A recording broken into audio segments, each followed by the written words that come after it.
We're not going back to the same economy. We're recovering, but to a different economy, and it'll be one that is more leveraged to technology. And I worry that that is going to make it even more difficult than it was for many workers.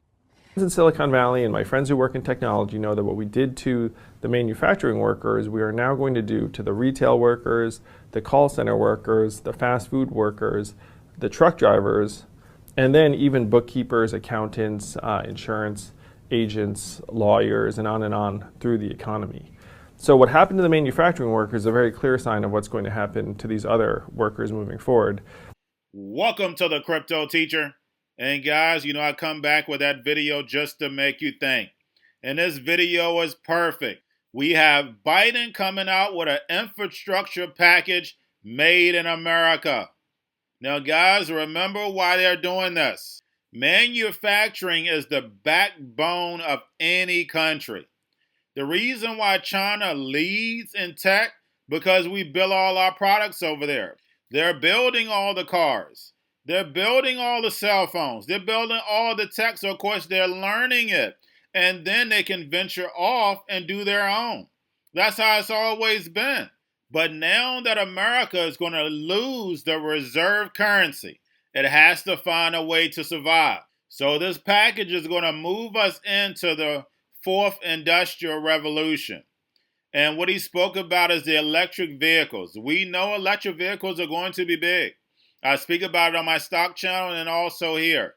But electric vehicles are 3 to 5 years out, and that's how you should be investing. I'm not your financial advisor. This is not financial advice.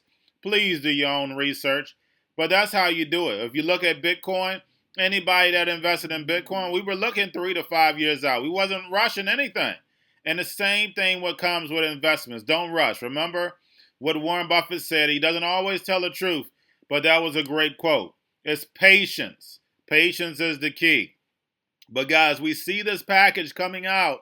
So guys, we know what they need in the fourth industrial revolution.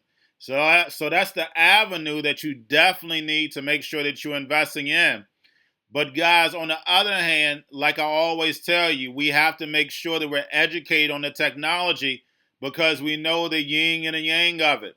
We know the good and evil. We know this is not for the best intentions. It's for global control. But it's only 350 million people in the United States. We should have never had the global reserve currency when there's billions of people everywhere else. That just didn't make any sense. But we know they use the US dollar to do what? That's right, take over the globe. Now, if you go listen to Biden's full speech, I didn't put it in here, but he kept saying the last administration. When it comes to Biden, he can't do that. It doesn't work this way because he's been in office for 46 years. He was a previous vice president, so he had plenty of time to keep things in America. It just doesn't work. And basically, when it comes to the New World Order, I know someone sent me an email.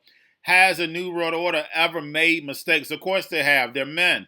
And this is a big mistake they're making with Biden being president because he can't say previous administration doing this or doing that because he was already in office before. He's been in office for 46 years.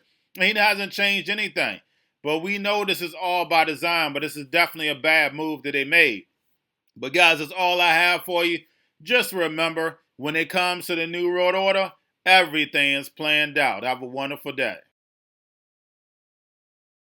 Hundreds of billions of dollars in buying American products and materials to modernize our infrastructure, and our competitive strength will increase in a competitive world.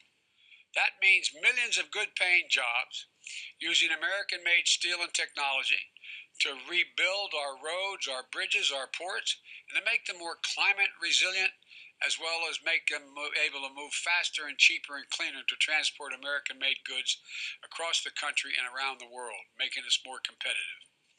It also means replenishing our stockpiles to enhance our national security.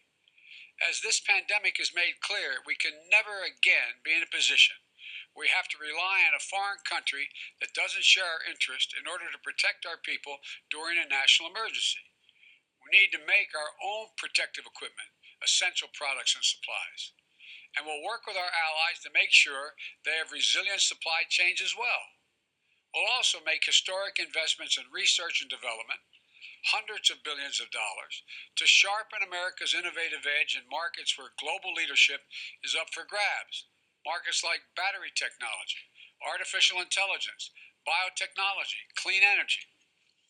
The federal government also owns an enormous fleet of vehicles, which we're going to replace with clean electric vehicles made right here in America by American workers, creating millions of jobs, a million auto worker jobs in clean energy and vehicles that are net zero emissions.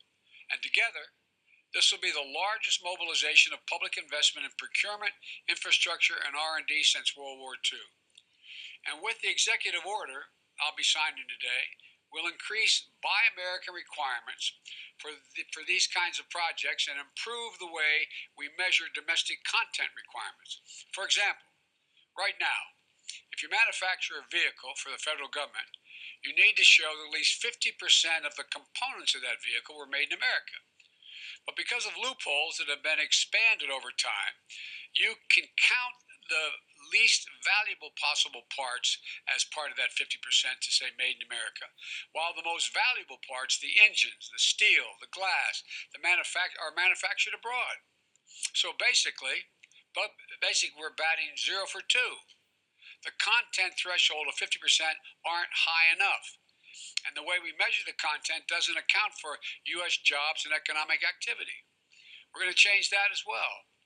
The executive action I'm signing today will not only require that companies make more of their components in America, but that the value of those components is contributing to our economy, measured by things like a number of American jobs created and or supported.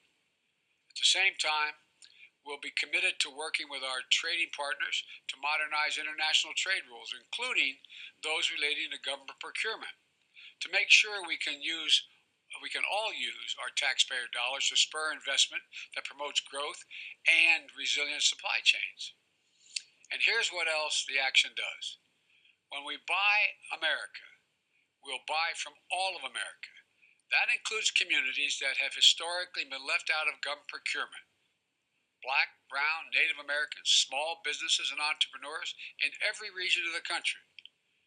We will use a national network of manufacturers called the Manufacturing Extension Partnership that's in all 50 states and Puerto Rico to help government agencies connect with new domestic suppliers across the country. This is a critical piece of building our economy back better and including everyone in the deal this time, especially small businesses that are badly hurting in this economy.